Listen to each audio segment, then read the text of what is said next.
Hi, my name is Jacqueline T.D. Huynh with Integrative Minds, and I was just interviewed by Keith Andrews, and how much fun that was. We had fun just talking about whatever came into our mind and our head, so I highly recommend being on his show.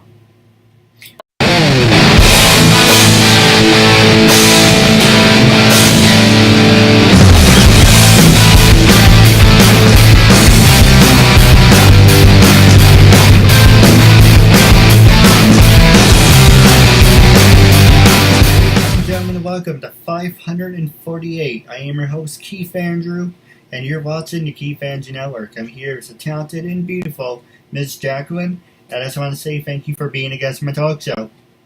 Thank you for having me. I appreciate it. No, the honor's all mine. For people who want to know what my talk show is about, the whole point of my talk show is to show people that even with having a learning disability, I can still amount to something. And at the same time, I'm able to turn myself into an example for people out there dealing with any types of learning disabilities and disabilities. To never give up and prove people wrong. Prove to them that labels do not dictate who you are and who you're going to be. It's to prove to them you can stem out to something. So hashtag break the labels. So that being said, a half hour, 33 minutes of your time. Say anything you want. You can express yourself however you like. It's uncensored, freedom of speech, and self-expression. And with that being said, what can you tell us a little about yourself? How's life growing up? Well, some people have disability on the inside, some people have disability on the outside, right? For me, being of Asian descent in a culture where white is dominant has always been that disability, and also being a woman myself. My family and I came to the United States. I have 4 younger sisters in 1975 when I was 8 years old. We are refugee. We were refugees from Vietnam, 1975, when our country was taken over by the communists. So we came here with just the clothes on our back. And it was an evacuation, so we couldn't take anything along with us. So we made a life here, and for me, I feel like I'm an American, but I still get those questions like, where are you from? Because they don't see it that way. They see American as someone that's white. And so that's always been a drawback for me, And then in college, I got my theater degree and went, to Hollywood. I live in LA, so I did my acting. I'm a still card-carrying Screen Actors Guild member. But, that was always difficult because I didn't look Asian enough for the Asian role, and I didn't look white enough for the white role. So I was this in between. And so that was always a hindrance and a disability that I had to overcome, I think, like you, and realize that, you know what, I can't hide from it. I just got to embrace it. And I used it as a speaker now. I use it to help women, single moms, become who they are. I help parents invest in real estate and really create a multi-generational wealth for their family, because it's really not about who we are. It's really about where we came from, how we define ourselves, not what other people see it. No, I agree with you. So like I said, hashtag breaking the labels. It's about proving people you can still amount to something. Yeah. So what about your background story? I want to know a little bit about what made you break out. All right. For the longest time, I was labeled handicapped, mentally disturbed, mentally disconnected, or retarded. And there's a lot of different variations to it. I used my brother for an inspiration. I used my dad for an inspiration. All this started with a birthday wish. That was one story. But what really made a difference was I used to sit at the table with everyone. And my brother before me used to say, I don't know what to do with my life. I don't know what to do. And my parents are like, oh, talk to him, talk to your brother, talk to your sister. They know people, they have connections. And I said, well, what about me? And they would stop and look at me and say, what about you? 1, you don't shut up. 2, you cause problems. it's free. You say, you don't shut up. Don't mind me. I'm trying to think without hurt. It's Trying to okay. think without hurting myself. So I cause problems. I talk too much. I'm not qualified. I never went to college, and a long bunch of the other stuff. It's like you're not qualified to do anything. So I said, it's up to you if you want to keep it PG or not. You want a I PG or you don't care? I don't care. It's your show. I You pretty you much said, fuck it, I'm going to show you. You think I'm this burden going to be placed in a group home and I'm going to have my hand held for the rest of my life? I'm going to show you I can still mount to something. And for I can't even speak, for the past 5.5 years, this is what I've been doing. I'm a big wrestling fan. So when I started the show, it was called KeithAndrewNetWork Presents Uncensored. And I did like 300 interviews. Little by little, people would say to me, yeah, my agent said, my publicist said, you ask a lot of stupid... This is just how we're talking right now. You ask a lot of stupid questions. We don't like the video quality. You're hurting my career. I'm getting death threats. I'm being on your show. How the hell that's even possible? And this is all this BS. And we're gonna sue you. So I said fine. And also an actress took the same concept in my show. So I said fine. I'm gonna do it over. And I was like, well, what can I name it? And I'm like, well, I'm paying for the KeithAndrewNetWork name. Might as well use it because I'm paying for it. So I did a number 300. So in total, it was 600. Wow. Plus the demos I did before that. That was like, can't even remember. It was like 72 demos or something like that. I don't remember. So it's like 672. Right now, it's almost near the thousands if you really want to look at all together.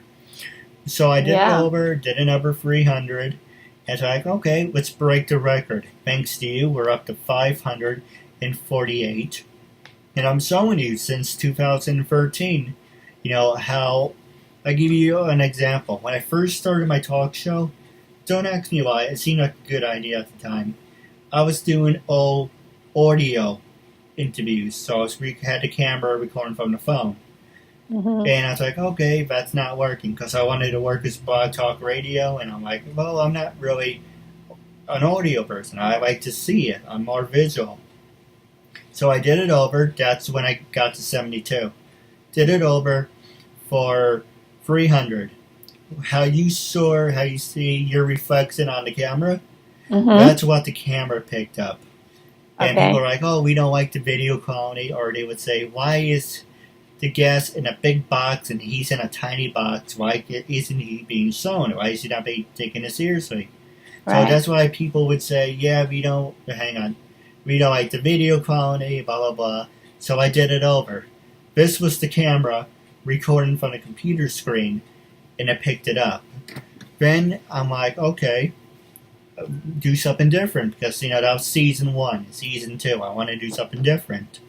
So I went from the phone to the camera to now Skype recorder. I came across that about 2014 to 2015. Now I'm doing Skype recorder where it's cut in half. You're on the right and I'm on the left. Or when I edit it, it's going to flip. You're on the left, I'm on the right. Whatever it is. But I'm showing you there's a process from the phone, from recording it from the... I can't even speak. This is why I like doing my talk show, because it helps me with my disability. Because you had an example for 5.5 years from the phone, recording directly from the phone, to now split screen, from doing group I said group, I have no idea why that even came in my head. Group interviews, from multiple interviews. So you see a process from 2013 all the way up to now. So it isn't like A to Z. I want to A, B, C, D. With everything. So I'm showing you there's a process. And the reason why I'm hesitating is because I don't really linger on my story, so you actually are the first person who asked me, so it kind of caught me a little off guard. But it is a story of my life. But I'm showing you there's a process, and now I do permission forms. When I first did 300, there was no permission forms. That's why people were making auto threats to me. Now I had someone make a new permission form for me by e-sign. Once you sign it, it's a done deal. No ifs or buts. I was up front. That's what the permission form is. And my biggest mistake was I should have done the permission form in the very beginning. If I did it right, I would have been over, I don't know, 848 interviews. Because I made mistakes along the way, I had to do it over. I rebranded myself, and I'm doing everything different. Nice. Very good. Hey, everything's a learning process. I mean, I'm still on audio for my talk show, and I haven't gotten to video yet. And eventually, that's probably the next step, obviously. But like you said, every season we rebrand ourselves to do something different because we're finding different interests. And, for me, it was all about family leadership. And now it's moving into more like, what's the purpose of your family? Right. Why did you have your family? And what do you want for your family? So that and how are you leaving a legacy? My big thing is that legacy component. How are you transferring everything multi-generational? And I think that comes, probably you've come to that point too, right? Where you're asking who I am, why am I here, and what do I want to leave when I am gone from this earth? Because there must have been meaning as to why I'm here. And those big, powerful questions come into play when we have little ones running around and they're copying everything we're doing, right? They're like our mirror to show us what we're doing right and wrong. So tell me what your vision is with all of this. All right, I just wanted to be like an example for people out there, saying, like I said in the beginning, labels do not dictate who you are and who you're going to be, and to prove to them, it's the amount of something. You bring up 2 points, but I do want to ask you, I would love to be a guest in your talk show, and if you're interested, we can do a special interview where you're in the driver's seat, and we can do like a special Keith Andrew episode / what your show's called, if you're interested, or we can always meet in person. And you also mentioned having a brain fart. I do want to talk to you about your talk show, actually. And I actually forgot what the second one was. But, audio. And, I actually started to create my own audio, on SoundCloud. After doing 546, I'm thinking maybe if I do something different, I can get more people interested. Now I'm part of SoundCloud. I started to upload like the first 10 episodes of season 1. But like I said, it's kind of like, should I continue with it? But at the same time, it's kind of like, yeah, it's there, but that's not my main focus. My main focus is this and work on myself and make myself better. I was recently interviewed in the Orange County Post, for people who was in the Chester, New York area, Washingtonville, Goshen, Middletown. You can pick that up tomorrow. And the next thing I was going to ask you, turning the show around now, is who influenced you to start your talk show, and how many guests have you have? Well, I think I just hit 96 episodes, because mine is a weekly episode, yesterday, because we air our show every Wednesday at noon. And our show is all about family and parenting. So it's very niched, and it's geared towards parents who have kids in the age range of, say, 9 to the late teens, so 19, 20, like that age range. I think who influenced. I actually never thought about doing a show at all, and what happened was I wrote a book called the Itty Bitty Book on Family Leadership. And you can go on Amazon to find that. And it reached we did a campaign, and it got to #1 bestseller. And I got interviews from radio show like yours and podcasts. And it just so happened that one of those interviewer also owned the network in Texas called Missions Radio. And he's the one that offered me the show originally and said, we don't have any family parenting show on our network. And how about if I train you, show you how to do it, and we'll sponsor you to have your show on our network. So I did that. And then I got a call from another network wanting to syndicate my shows. Oh, nice. And then I realized that they said, I said, what do you need to do that? And they said, nothing. You just need to approve us, and we just pick up your RSS feed, and we'll just take it from there. But since I was on this Missions Radio's network, when they picked up the RSS feed, they picked up all of everybody's show on Missions Radio. So that's not what we wanted. And so that's when Ken Mitchell, who is the station owner, said, I knew this time would come where, I would have to teach you to have your own, you're going to have to host your own show. So he's my mentor, and he's the one that kind of pushed me off the cliff or out of the nest and said, okay, now I use Podbean, so I'm going to show you, how to use Podbean so you can load it. You'll have your own RSS feed. You'll have control of it. And that kind of started last year, at the end of last year. So the beginning of this year was when I actually started hosting my own shows instead of being on someone else's network. Oh, congrats. Thank you. So this is all still a learning opportunity, and I'm still making my own mistakes too, because compared to you who've got 800 something show, I feel like I'm not worthy at 96 shows. Hey, like you said, we all have to start from somewhere, and you have to, it's like the expression, if God gives you a shitty hand, first off, you need to wash your hands, because that's disgusting. But what you have in that hand, whatever you're dealt, you have to make the best of it. Right. Yep. So, like I said, I started from 72 demo interviews to 300, and I made a mistake. Met some people that I'm happy I met some people I kind of wish I never came across. It's like, who moved a rock?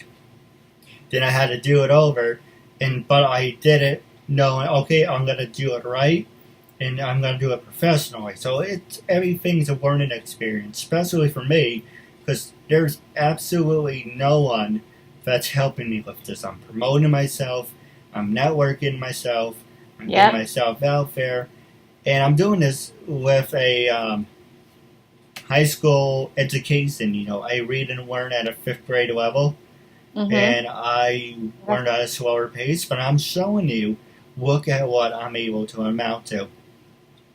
Yeah, you forget the high school, 5th grade education. You have just doing that many shows. You are far above and beyond anybody I know who graduated college, and they're still afraid of doing a podcast or doing an interview. So hats off to you. So you don't have a disability, it's how much you believe. You want to believe to label yourself, I think that's all part of who we are, is what we want to label ourselves. If we believe we have a disability, then you get to be right? You get to be right. And so you kind of, from what I'm hearing from you didn't believe that. You believe that you could do 800 shows, and that is an amazing accomplishment. I mean, one of my colleague and I are going to be going to the Holistic Chamber and talking, and we're talking exactly about how everybody should have a podcast. If you have a message, you have knowledge of something, just want to share who you are, you need to do it. And we're talking, these are 30, 40, 50, 60-year-old people who are deathly afraid, or just they have excuses as to why they're not technologically challenged. They're, all these things, why they can't just do an interview. No, I agree. And I do have a couple questions for you off the air. But the next one I'm going to ask you is social media. Can social media make you or break you? And with everything you accomplish, you you mentioned how you told us about your story, but does your Twitter, Facebook, Instagram, LinkedIn, those recommendations, those follows, do those really help you and make you? Or it takes one stupid comment? I know I make a lot of them, but does it make one comment to ruin everything? Like you, this is a one-woman show, right? One man, one-woman show, so I have to do all myself. I have kids. I have my business. I have my teaching. So I can't spend all this time on all these social media network. And and that being said, I don't let it get to me. So if somebody makes a bad comment, you know, that's not something personal. Maybe they had a bad day. Maybe I triggered something that touched them and that really triggered them in some way. So it's really not directed to me. I think that if we take every comment personally, we're doomed, really, right? Because then you're letting them define who you are again. And for me, I just ignore those bad comments because for every bad comments, you probably will find at least a dozen or more good comments. And we need to just focus on that. I think we live in a world where we tend to take all the bad comments personally and we push away the good comments, right? Someone says, "Hey, that shirt looks really good on you. You look really good today. Your hair," and you're like, "No, no, I just got out of bed." Like this is, you know what I mean? Like we tend to push the good comments, but everything that's even any slightly negative, will take it in, and we need to turn that around. Where we need to push the bad comments away and embrace all of that good comment and let it, become us. No, I agree. Now, let me ask you, then we can take a commercial break real fast. Have you ever made a mistake and someone just basically, just trying to find something without making it obvious? Have you ever made a case and someone just, basically rode your ass about it, saying, and they never got off your back about it?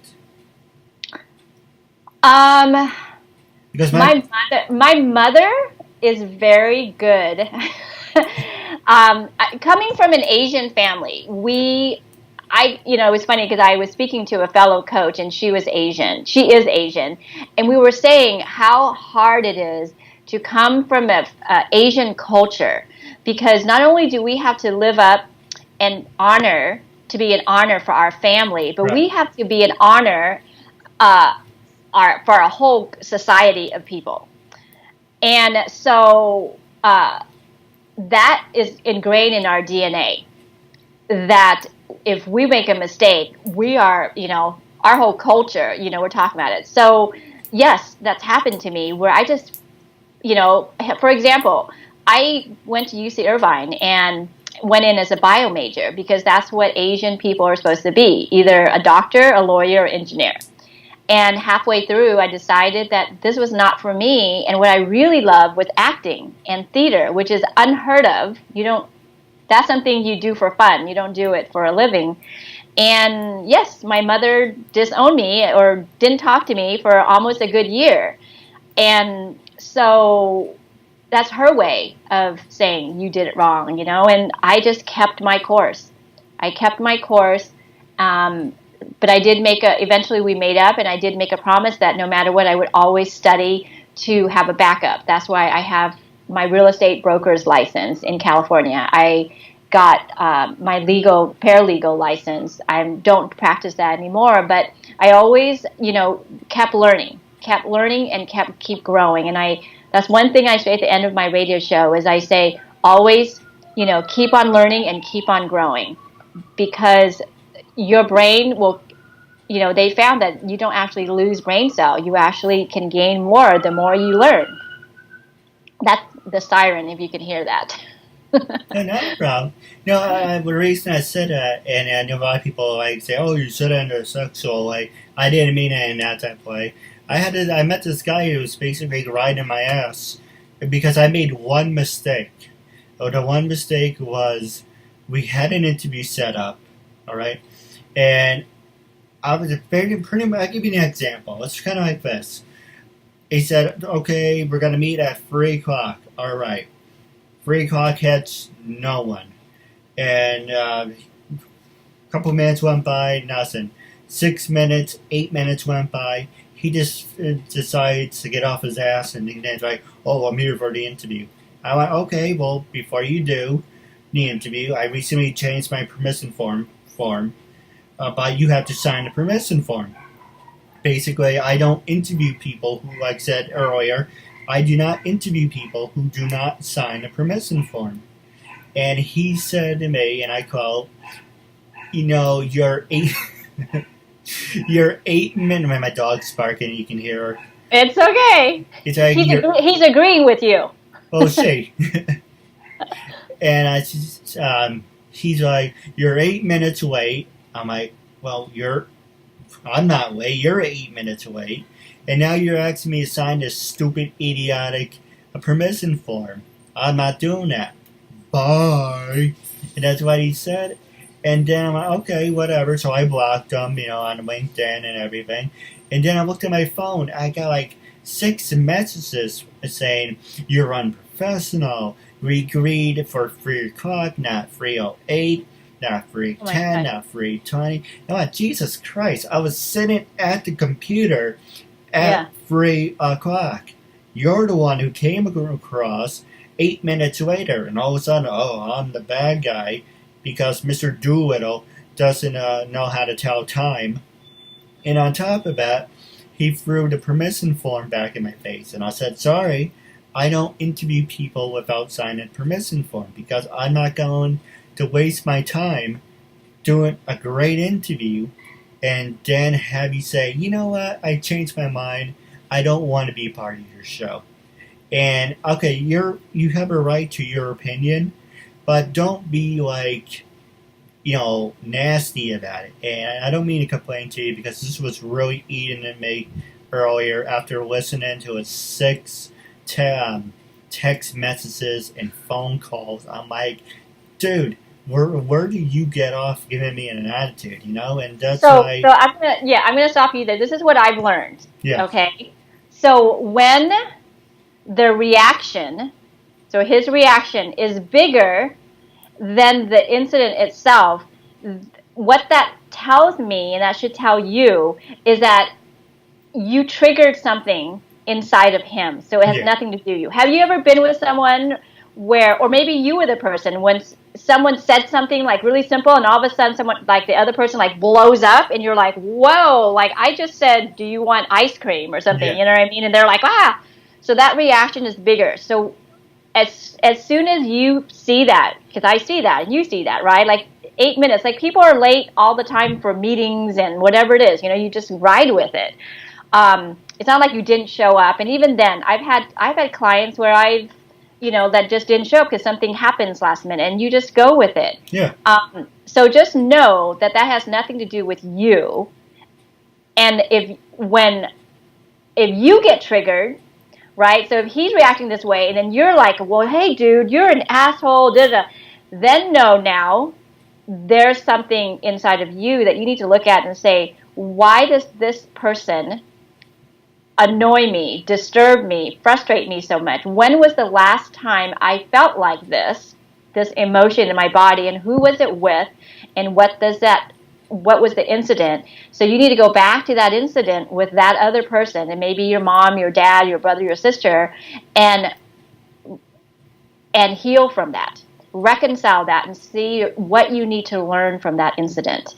Because this guy, instead of seeing what he needed to learn, he just spewed out, he just threw up all over you, which is not any learning, right? All that does is going to repel people from you. And I'm sure you're not the first person, and you won't be the last person that he's going to spew on. And all that's going to happen is he's going to create a wall and a barrier against people because he has emotional anger issue. And that doesn't happen just because someone is 8 minutes late getting on a call. Yeah. That happens because there's probably been many, many, many, many, many incidents of other people doing something, and he never learned to heal from that. So when the next time this happens to you, instead of you feeling frustrated, feeling angry back at him, look at yourself and say, so what is triggering me? Why am I feeling like this? And what do I need to learn? Right? Because like we said, every situation is a learning session. So what is it that I need to learn from this situation from someone like this? Why do I feel this way? No, I agree with you. Hey, the bottom line is, at the end of the day, I'm going to make myself a better human being than him. Absolutely. Absolutely. Yeah. And that's all we can do. We can only be better than we were yesterday. Yeah, And as long as we do that, we're better off. We can't compare ourselves to someone else, because there's always someone better and there's always someone worse. that is true. And I didn't mean to go on a rant. I do apologize. No worries at all. I love these life situations because we all can learn from it, because I get triggered like that. There are people around me that trigger me, and then I have to go back and look at it and say, wow, like that reaction that I had was bigger than the actual event. So what do I need to learn from this about myself? No, absolutely. I do have a couple questions for you off the air. Sure. But we ran over interview time, so that's fine. It was a great talk. Yeah, a couple questions for you wrapping up. First one is, how can people follow you on social media? Are you on LinkedIn, Twitter, Instagram? I'm on LinkedIn. I'm on LinkedIn. So it's under my name, Jacqueline, JACQUELINE, and then TD, like touchdown, and then Huynh, HUYNH. So you can just think of it as touchdown win on LinkedIn, and then I'm also on Facebook. That's at my business, Integrative Minds with an S.com. And my website has all of, under the same name, integrativeminds.com, has all of the courses and offerings that I can do to help people. No, absolutely. And my last question for you, wrapping up our interview segment. When I first approached you to be a guest on my talk show, what was your first honest reaction? And after being a guest on there, on here actually, is, don't mind me, when I don't do my interviews as late, my disability shows more. So the reason I do my interviews is because I work on myself, and I try to make myself a better person, and I try to get over the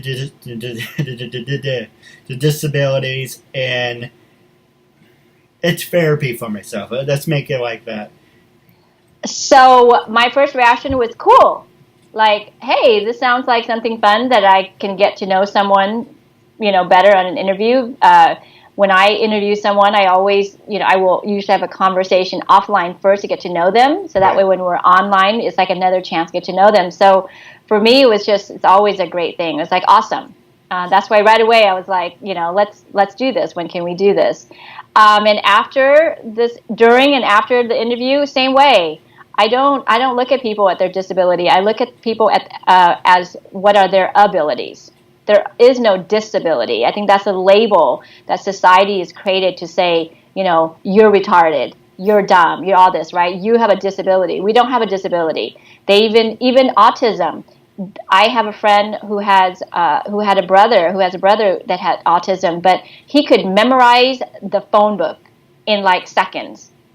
They had to hide all phone books from him because he has a photographic memory, right? So he was amazing in that way. So that wasn't a disability. So we all have disability in some ways if we see it that way. No, I agree. And my last part to that before I act like Parky Pig for some reason, is how do you feel now, and what do you recommend it to other people? Oh, definitely recommend to do an interview with you. It's fun. I think all interviews are fun. And, you especially, because you make it so easy and you just lay it out there. We can talk about anything. I have no filter. Maybe that's why sometimes people don't like me. No, you know what? Don't worry about those. There's always going to be somebody that doesn't like us, right? We can't please everybody. As long as you're happy, and I tell my kids that. you can't please mommy and you can't please daddy. You can't please everybody. You gotta just please yourself. And people who love you are the ones that you want to be around. No, I agree. Now, I do have a couple questions for you off the air. Wrapping up our interview segment. It was a real honor and privilege having you as a guest, and I'm looking forward to part 2 down the road. Thank you very much. It was an honor for me. Vanessa Lina, Asian model. This is Cynthia Vastine. I'm Sonia Fisher. This is Shane Smith. My name is Alexandra Bowley. My name is Amelia Clover. Hi, I'm Amy Linden. Hi, I'm Amy Brown. Meg Green. Hi, my name is Asata Caldwell. Hi, everybody, I'm Brooke.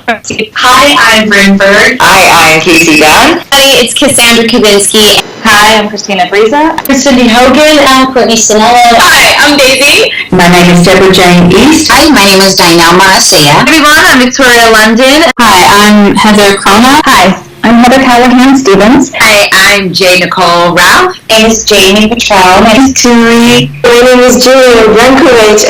Kathleen Wills. Kimberly Amato. Hi, my name is Laura Putnam. Hi, I'm Laura Chapanis. Hi, everyone, I'm Melissa Damas. This is Michelle Mupo, a.k.a. Fuchsia. I'm Rachel Olivera. Hi, my name is Sarah Joy Mount. Hi, I'm Susan Winder. Hi, everyone, this is Venus Leone. Hi, I'm Showtana. Hi, I'm Stephanie Herrera, and I was just on the Keith Andrew Network. It was tons of fun. We used up all our time and then some. I really recommend this show, and try to be a guest on Keith's show. It was super fun.